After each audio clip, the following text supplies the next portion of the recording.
Well, it would take a lot to push the first pardon by a president of the United States to that president's son out of the top news story slot in the American news media, but Donald Trump was able to do it.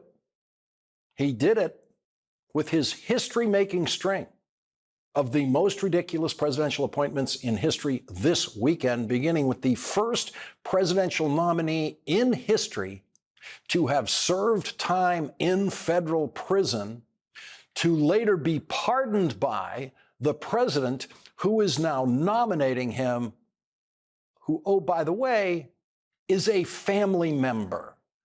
Donald Trump has chosen the convicted felon Charles Kushner to be his ambassador to France, an insult to France. It is a position for which convicted federal felon Charles Kushner is uniquely unqualified. Here's what the Republican U.S. attorney who prosecuted Charles Kushner in 2004 had to say about him. It was so obvious he had to be prosecuted that, I mean, if a guy hires a prostitute to seduce his brother-in-law and videotapes it and then sends the videotape to his sister to attempt to intimidate her from testifying before a grand jury, do I really need any more justification than that? I mean, it's one of the most loathsome, disgusting crimes that I prosecuted when I was U.S. attorney. Loathsome and disgusting, now the theme of the Trump confirmation process. That is not the only loathsome and disgusting behavior that has been documented among the Trump choices for his cabinet. On the same weekend that Donald Trump chose his daughter's father-in-law, a convicted felon, to serve as ambassador to France, after Donald Trump pardoned him, Joe Biden chose to pardon his son for crimes that surely would not have been prosecuted if Hunter Biden's father were not the president of the United States when Joe Biden was running for re-election, and assuming he would serve another 4 years in office, he said he would not pardon his son. But things have changed dramatically since he said that, with Donald Trump's election and Donald Trump's public promise to use the full force of federal prosecutorial power against his political enemies, which include anyone named Biden. To carry out that promise, Donald Trump nominated the absurdly unqualified Matt Gaetz for Attorney General. That nomination went down in flames of truth in a matter of days. And then this weekend, Donald Trump nominated an equally unqualified Trump acolyte for Director of the FBI, Kash Patel, who has promised to use federal investigative power to harm Trump enemies. Donald Trump and Kash Patel have both publicly promised unfair, illegitimate use of prosecutorial power against allies of Joe Biden, which obviously include Hunter Biden. And so, with that turn of events, that changed circumstances, Joe Biden obviously decided his son should not be subjected to a malicious Trump witch hunt, which Donald Trump promises will be malicious and unfair. The history of presidential pardons for family members is thin. It now includes only 3 presidents, Joe Biden, Donald Trump, and Bill Clinton, who on his last day in office pardoned his brother Roger Clinton, who had pleaded guilty to trying to sell cocaine to an undercover police officer, a crime for which Roger Clinton served more than a year in prison. There is nothing in the personal history of any of the other presidents of the United States from George Washington forward to indicate that any one of them would not have done exactly what Joe Biden did in pardoning his son for nonviolent crimes committed under the influence of alcohol and heavily addictive drugs, including heroin. Donald Trump has nominated another former heroin addict to his cabinet, Robert Kennedy Jr. If you ask the friends and family members of the 2 wives of Robert Kennedy Jr. while he was a heroin addict, they might find what Robert Kennedy Jr. did while he was a heroin addict was much worse than anything Hunter Biden ever did. Robert Kennedy Jr.'s second wife was driven to suicide, in the view of many of the people closest to her in the final year of her life, by Robert Kennedy. But Donald Trump seems to think that everything Robert Kennedy Jr. did in his self-confessed heroin addiction is not just pardonable, but completely forgettable. The validity of the Biden pardon stands on its own merits as a legal matter. It has the classic components of a legitimate pardon: nonviolent crimes for which no one has ever been sentenced to prison time, both of those crimes committed literally on paper and under the influence of drugs. One of the crimes is an answer on paper on a gun permit application, and the other a matter of inadequate tax filings for which Hunter Biden has paid the taxes in full. That's it. Donald Trump's selection of a new FBI director in January will, of course, require the firing of the first FBI director Trump appointed, Christopher Wray. FBI directors now serve 10-year terms, and so Christopher Wray, appointed by Donald Trump, remained in office during the Biden administration. FBI directors can be fired for cause. Donald Trump's cause for firing Christopher Wray will be a lie. And on the basis of that lie, Donald Trump will send to the Senate Judiciary Committee for confirmation Kash Patel, the man who said he wants to destroy and eliminate the unit of the FBI that is tonight standing between us and the next 9/11 attack. The FBI's footprint has gotten so freaking big.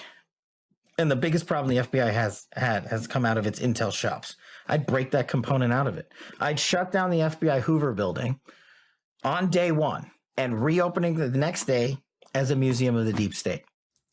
And the day after that, every terrorist in the world and in the United States now has an open invitation to try their next version of 9/11. And there won't be a single FBI agent on their trail, not one. He wants to demolish the intelligence unit.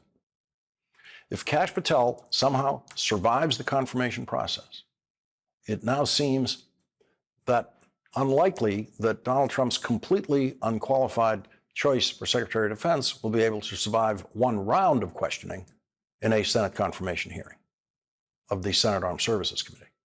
Last week, we read to you the contents of the Monterey, California police report investigation of what a woman identified in the report only as John Doe described as a sexual assault and rape by Pete Hegseth in a California hotel room in 2017. The police report did not reach a conclusion about what happened in the hotel room after the police took statements from Jane Doe and Pete Hegseth. The police referred the matter to the district attorney's office, which chose not to try to prosecute the case, but also did not reach a finding about the case.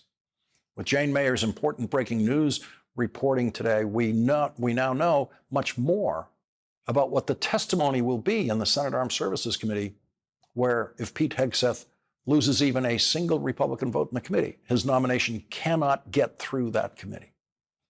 That committee includes two Republican women, Deb Fischer of Nebraska and Joni Ernst of Iowa, who will be listening to testimony about Pete Hegseth's behavior while serving as the president of a very small organization called Concerned Veterans for America, funded by rich Republican billionaires. Jane Mayer reports that Pete Hegseth was forced to resign from that group after an internal investigation described him as, quote, being repeatedly intoxicated while acting in his official capacity to the point of needing to be carried out of the organization's events. The detailed 7-page report, which was compiled by multiple former Concerned Veterans of America employees and sent to the organization's senior management in February 2015, states that at one point, Hegseth had to be restrained while drunk from joining the dancers on the stage of a Louisiana strip club where he had brought his team. The report also says that Hegseth, who was married at the time, and other members of his management team sexually pursued the organization's female staffers, whom they divided into two groups, the party girls and the not party girls. In addition, the report asserts that under Hegseth's leadership, the organization became a hostile workplace that ignored serious accusations of impropriety, including an allegation made by a female employee that another employee on Hegseth's staff had attempted to sexually assault her at that Louisiana strip club. Jane Mayer's reporting also described Pete Hegseth as someone else and someone else drunk at a bar at a Sheraton hotel. Quote, the duo yelled, "Kill all Muslims," multiple times in what the staffer described as a drunk and violent manner. Staffer that described that behavior in an email obtained by the New Yorker concluded that email saying, "I sincerely care about the mission of CVA and the future of my kids and the country." Reached for comment. The author of the letter said, "If you print that, I will deny I wrote it." So much for him caring about the future of his kids and the country. The first time a president of the United States had a cabinet nominee defeated in the Senate confirmation process was when the seemingly easy to confirm Republican Senator John Tower was nominated by George H.W. Bush to the very same job that Pete Hegseth wants, Secretary of Defense. John Tower was eminently qualified, having served as the chairman of the Senate Armed Services Committee, where his nomination was expected to sail through unanimously, as former Senate chairmen always do sail through confirmation hearings. But it was drunkenness and what they used to call in those days womanizing that brought him down. My own review of the record, however, has led me to the firm conclusion that in 3 areas, the abuse of alcohol, the provision of consulting services to defense contractors on the probable outcomes of ongoing confidential arms control negotiations shortly after serving as an arms control negotiator, as well as instances of indiscreet behavior toward women, John Tower falls short of the standards, the high standards, which must be demanded of those who would bear the awesome responsibilities of Secretary of Defense. And that was the most conservative member of the Democratic Senate at the time. Joining us now is Andrew Weissmann, former FBI General Counsel and former Chief of the Criminal Division in the Eastern District of New York. He's an MSNBC legal analyst. Andrew, I want to begin with you on the Biden pardon. You've got experience with pardons working in the Justice Department. What is your view of it? So I think it's really good that you put this in context of what we are living through in terms of the series of proposed nominations.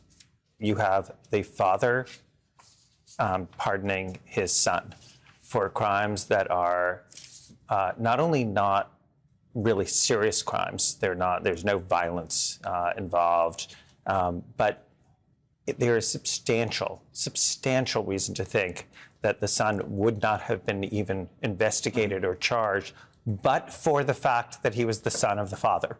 By the way, these are points you made long before the issue of pardon ever came up. Completely. I remember being on set saying that in over 20 years at the Justice Department, with respect to the gun charge, I had never, ever seen that kind of charge, the possession of a gun when somebody is under severe addiction. That's the kind of thing that you would seek treatment for that person. You would have maybe a deferred prosecution, or it wouldn't be prosecuted at all. And so when there's a pardon that's sort of legitimate, what you're looking for is some sort of abuse in the system. Either our mores have changed, or you think something was handled unfairly, that the person should receive that kind of beneficence from the White House. This falls squarely into that category.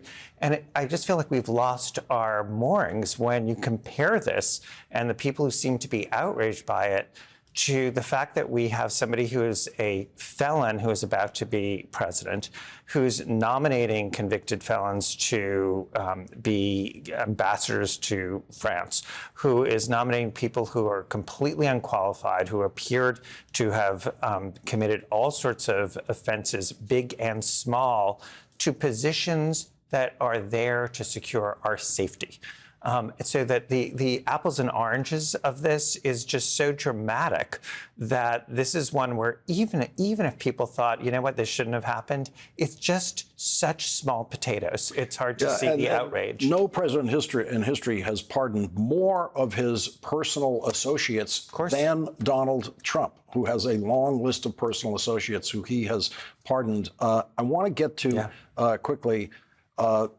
By the way, people like Kash Patel going into these jobs, or Pam Bondi going into Attorney General, they may be, in effect, demanding or expecting pardons from Donald Trump when they leave the job. It could be, when I leave this job, I want a pardon from the day I entered it to the day I leave it. And so we can expect a lot more Trump pardons. But what can go wrong? What can go wrong at the top of the FBI with someone who hates the FBI, publicly hates the FBI, and doesn't have the experience to do the job? I have one word for you, Katrina. If you think Katrina was a disaster when we had somebody appointed to take care of FEMA who was not apparently qualified, that will look like child's play.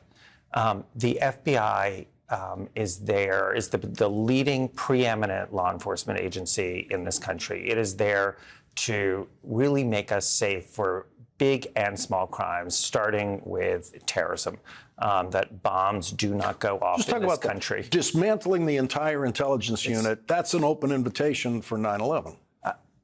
What I don't understand from Kash Patel is anybody who has been in the Justice Department, in the intelligence field, who has seen directly or indirectly the presidential daily brief, I don't understand the irresponsible nature of that. The FBI is so central to keeping us safe, and we are really playing with fire.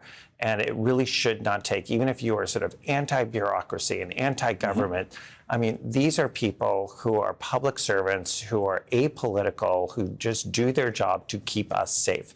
The clip you played from Kash Patel saying that there just shouldn't be a headquarters, and then thinking that the FBI is some hotbed of the deep state. It has never been run by a Democrat. It is hardly... Literally never had Never. anything but Republican directors of the FBI. Exactly.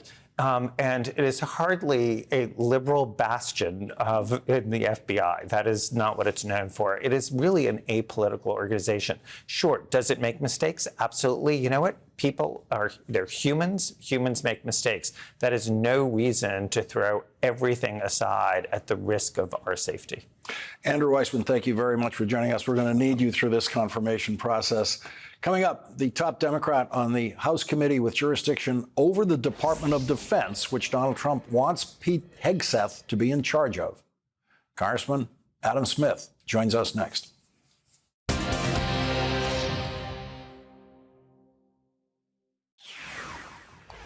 On Friday, the New York Times published an email that Pete Hegseth's mother wrote to him. The email was written in April of 2018 during Pete Hegseth's divorce from his second wife, while he was involved with another woman who already had a baby out of wedlock with him. In the email, his mother writes, "You are an abuser of women. That is the ugly truth, and I have no respect for any man that belittles, lies, cheats, sleeps around, and uses women for his own power and ego. You are that man and have been for years.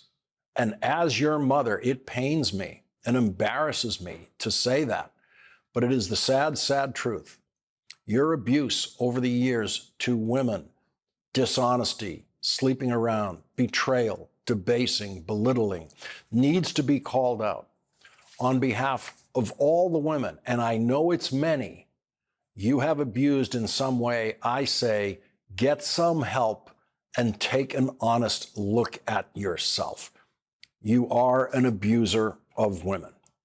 When asked for comment, his mother told the New York Times that she disavows the sentiments in that email and apologized in a follow-up email to her son.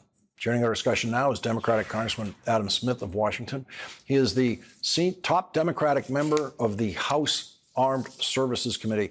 Thank you very much for joining us tonight. The Senate Armed Services Committee, of course, has the duty of the confirmation process, but you have jurisdiction over that very same department. You will be hearing testimony from the next Secretary of Defense repeatedly. What are the issues that you see in this confirmation? Well, number one, he lacks credibility for the job right now based on all of these reports. I mean, his mother wrote that email in 2018, so it was 6 years ago. It wasn't like he was a 19-year-old college student. A clear pattern of behavior had been developed, and we've seen the stories throughout that. Certainly drinking too much, treating women horribly. That just undercuts your credibility to run the Pentagon as a starting point. So that's a big one. And he refuses to address these issues. So we have to hear from him what was going on. You have all of these credible accusations against you. What was happening? He needs to address that. I don't know how he could address it that would make it better, but he can't simply ignore it. Also, he's never run anything remotely close to the size of the Pentagon, never worked at the Pentagon. So issue two is he qualified to run the world's largest bureaucracy? And number three is the larger issue that you've hit on so effectively, and that's who Trump is appointing, not just at the Defense Department, but FBI and elsewhere, that seems focused on doing Donald Trump's bidding and not the country's. And that's the larger issue that we need to really press. Is it possible, in your view, to have a completely unqualified person in the position of Secretary of Defense who also has a big drinking problem, but have people right there around the top of the Secretariat, Deputy Secretary, Assistant Secretary, others, who then basically make that person irrelevant and actually run the place? No, I don't. I mean, I was kind of with you on that sentence. If you were going to say, is it possible for the country and the Pentagon to survive in that situation? Maybe, if you have really good people around the SecDef, but there's no way for the Pentagon to do its job effectively in that scenario. And by the way, we have to see who Donald Trump picks to fill those other positions. I don't think the current record shows that President-elect Trump is going to pick the type of people who would hold a Secretary of Defense accountable.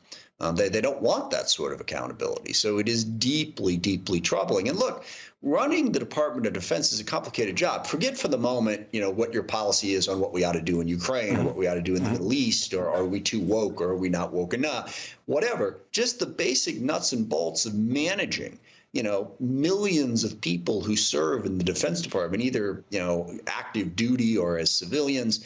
It's a really complicated job that requires a certain dedication and understanding of that high level of management.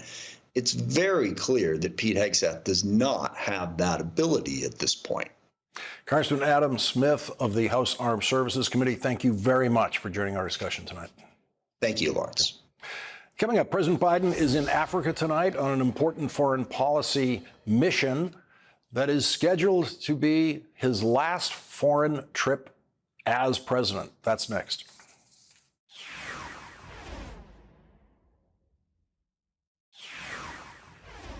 Today, President Biden was greeted in Luanda, the capital of Angola on Africa's southwestern coast. It is President Biden's first trip to Africa as president of the United States and is scheduled to be the president's last foreign trip while in office. The New York Times reports President Biden's trip is, quote, to promote the Lobito Corridor, an 800-mile railway project funded in part by the United States that is meant to be his signature initiative on the continent and an answer to China's outsized influence across many African nations. The Times also reports historians believe that people from the southern African nation of Angola accounted for one of the largest numbers of enslaved Africans shipped to the United States, including the first to arrive at Point Comfort, Virginia in 1619. Speaking with reporters on Air Force One, White House National Security spokesperson John Kirby said this.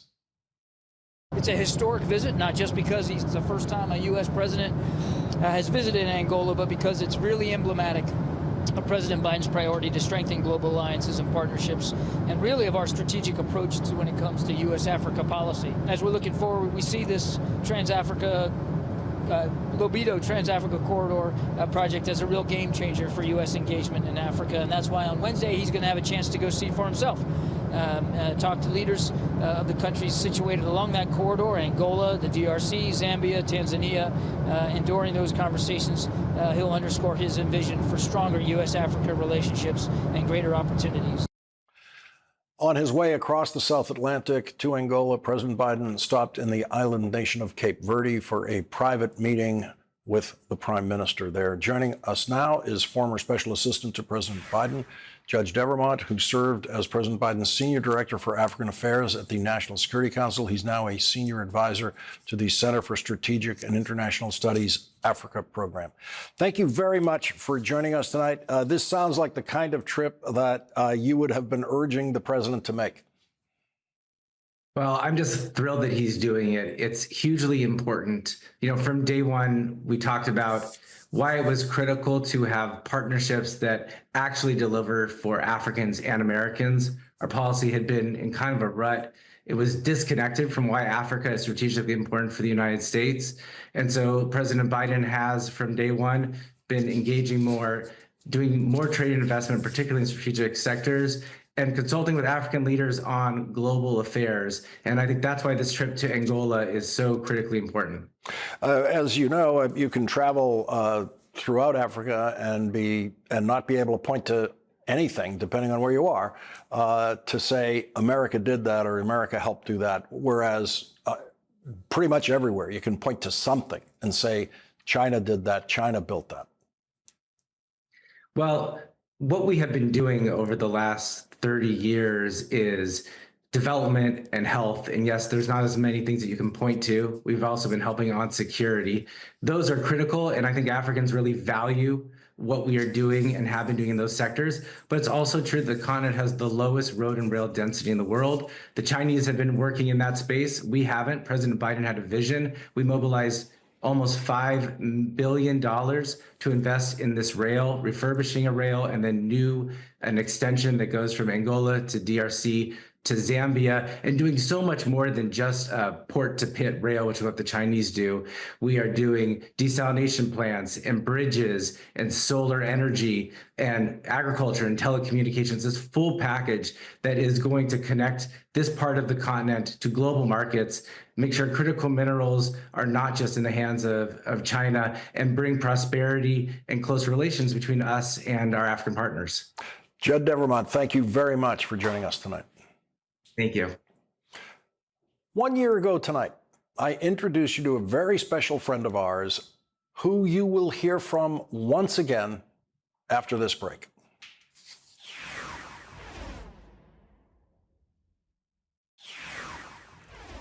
Giving Tuesday starts at midnight tonight, and every year on the night before Giving Tuesday, we remind you of the Kind Fund. Kids in Need of Desks, a partnership that I created with MSNBC and UNICEF to deliver desks to schools in Malawi where the students at those schools have never seen desks. We also provide scholarships for girls to attend high school in Malawi, where public high school is not free, and the girls' high school graduation rate is less than half the boys' graduation rate.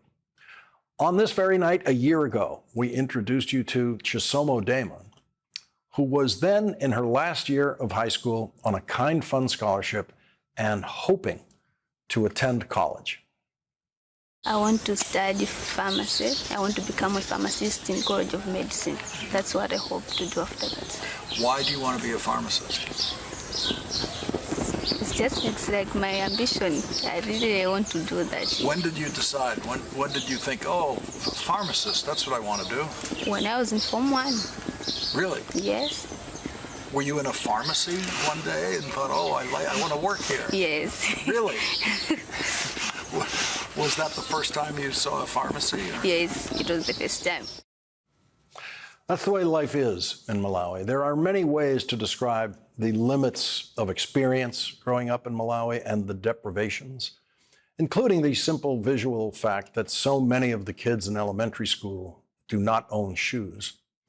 And another hint at what so many people in Malawi do not have and do not experience is that simple fact that Chisomo never saw a pharmacy until she was in her first year of high school.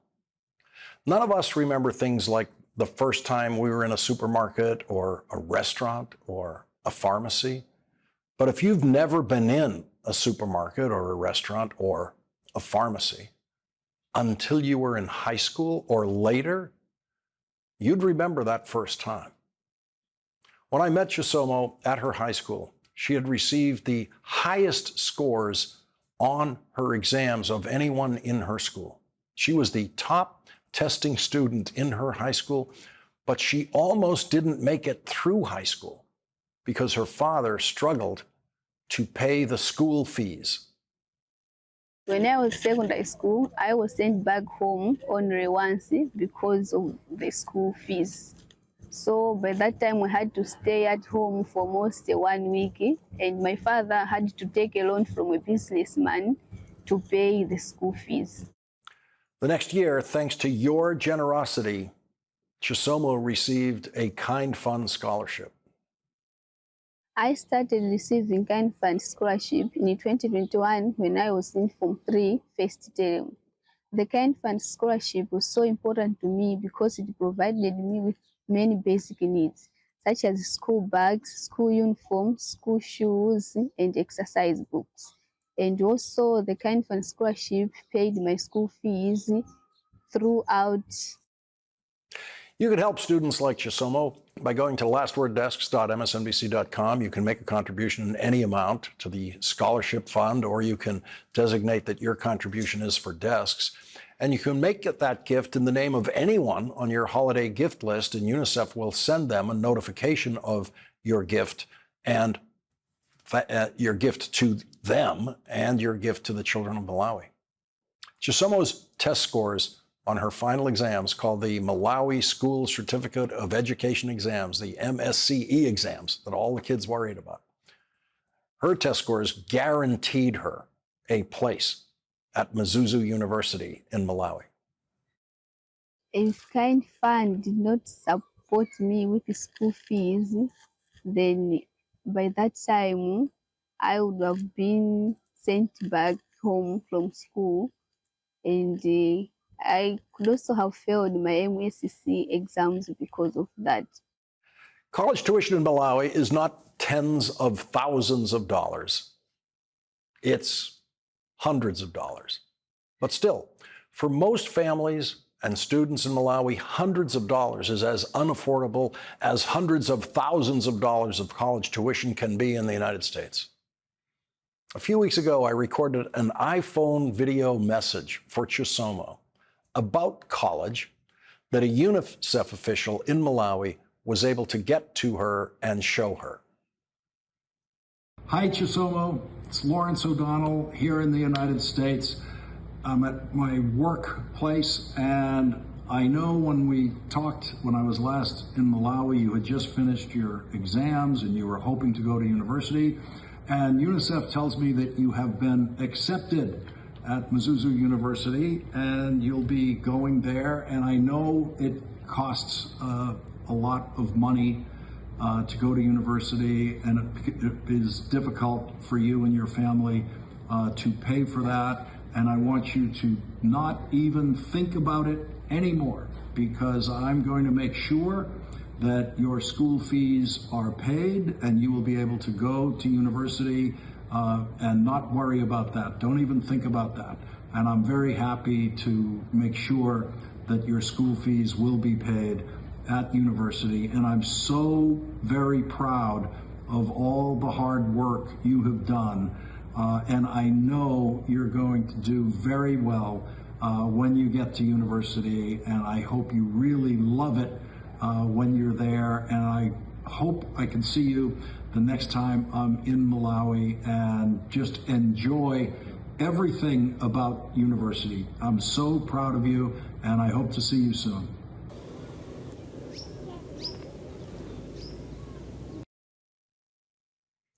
Chisomo was literally speechless. That is the face of a girl whose life just changed. And she knows it. You changed her life with your generous contributions to the Kind Fund that enabled her to finish high school. And I will be forever indebted to Kind Fund scholarship for that. I can hope that I can do well in that Zuzu University so that at the end I may get a degree, get a job so that this Kind Fund Scholarship should be proud of me for their support. We couldn't be more proud of Chisomo Damon. Chisomo Damon gets tonight's last word.